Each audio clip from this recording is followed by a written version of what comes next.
வாழ்க வளமுடன். நான் srinivasan கண்ணதாசன் வீட்டு கைமத்துக்கு நான் உங்களை அன்போட வரவேற்கிறேன். இன்னைக்கு நம்ம பார்க்க போகிறது ஒரு இஞ்சி பச்சடி தாங்க. நான் வந்து மாவாடு இஞ்சி வந்து உங்களுக்கு பருப்பு போட்டு பண்ணுவாங்க. இது நார்மல் இஞ்சி, அதுவும் அந்த முத்துனது வாங்காமல் பிஞ்சு இஞ்சியாக வாங்கிட்டீங்கன்னா ரொம்ப நல்லாயிருக்கும். பிஞ்சு இஞ்சியில் இதை வந்து இந்த பச்சடியை பண்ணி வச்சுக்கிட்டா விருந்து வைக்கிறீங்களா, அன்னைக்கு கட்டாயம் முதல் நாளே இதை பண்ணி வச்சுக்கோங்க.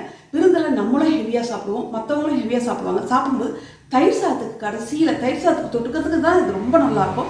தயிர் சாதத்துக்கு கடைசியில் கொஞ்சம் இந்த இஞ்சி பச்சடி வச்சு சாப்பிட்டீங்கன்னா வயிற்றில் ஒரு மணி நேரத்தில் வேறு ஏதாவது சாப்பிட்லாமான்னு தெரியும். அந்த அளவுக்கு வந்து உங்களுக்கு வயிற்றை வந்து கிளியர் பண்ணி விட்டுரும், அந்த அளவுக்கு ஜீரணம் பண்ணி விட்டுரும். அவ்வளோ நல்லாயிருக்கும் இந்த இஞ்சி பச்சடி. இது எப்படின்றத பார்க்கலாம். நல்லெண்ணெய் காய வச்சுருக்கேன் நான். நல்லெண்ணெய் கொஞ்சம் சூடாகட்டும். நல்லெண்ணெய் வந்து ஒரு 4 டேபிள் ஸ்பூனுக்கு கொஞ்சம் மேலேயே நான் போட்டிருக்கேன் இதில். ஏன்னா கொஞ்சம் நிறையா போட்டிங்கன்னா தான் நல்லாயிருக்கும். இப்போ இதில் கடுகு, வெந்தயம், உளுந்து 3 போட்டுக்கலாம்.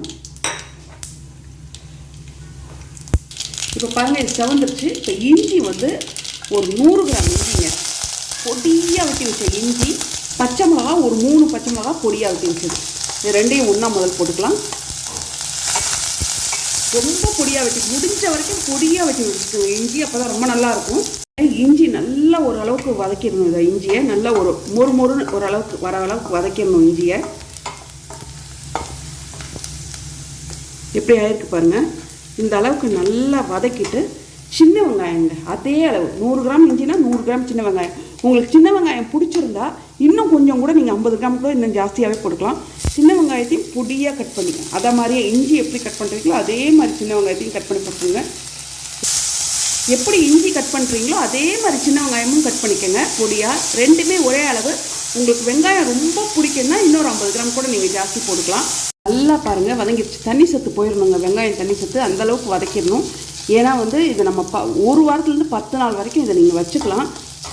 இப்போ மிளகாத்தூள் 1 ஸ்பூனு, மஞ்சத்தூள் ஒரு அரை ஸ்பூன் வச்சுருக்கேன். இன்னும் கொஞ்சம் வேணாலும் காரம் நீங்கள் வேணாலும் சேர்த்துக்கலாம், மிளகாத்தூள் வேணும்னா. இதோட இப்போ தக்காளிங்க, 2 தக்காளி வெட்டி வச்சதை போடுறேன். இப்போ 2 தக்காளி வெட்டி வச்சதை போடுறேன். இதுவும் முடிஞ்ச வரைக்கும் பொடியாக வெட்டிக்கங்க. இப்போ வெங்காயம், தக்காளி, இஞ்சி எல்லாமே வதங்கும் போதே இப்போ உப்பு, அதுக்கு தேவையான அளவு உப்பு போட்டுக்கலாம்.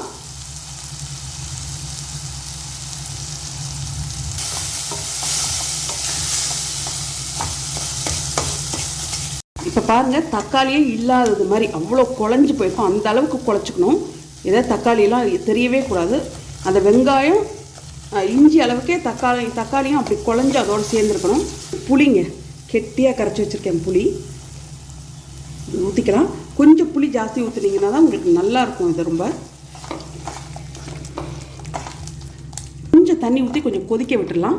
இப்போ இது கொஞ்சம் தண்ணி ஊற்றிக்கலாம். ஏன்னா கொதிக்க விட்டுடலாம் கொஞ்சம் தண்ணி ஊற்றி. இது கொஞ்சம் கெட்டியாகவும் ஆயிடும் கொதிக்கும் போது.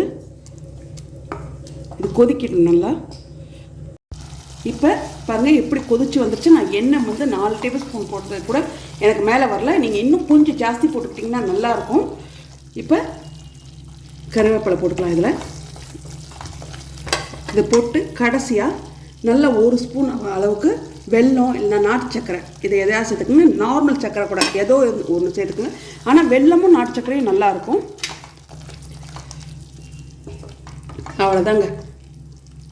இது வந்து நீங்கள் தயிர் சாதத்துக்கு வச்சு சாப்பிட்டீங்கன்னா ஒன்றா இருக்கும். இன்னொன்று வந்து விசேஷத்துக்கு எதுக்காவது வீட்டில் ஏதாவது விருந்துன்னு பண்ணிங்கன்னா இதையும் கொஞ்சம் பண்ணி வச்சுக்கிட்டிங்கன்னா கடைசியில் தயிர் சாதத்துக்கு சாப்பிட்டீங்க. ஏன்னா ஹெவியாக அன்றைக்கி சாப்பிடுவோம் விருந்துங்கும் போது.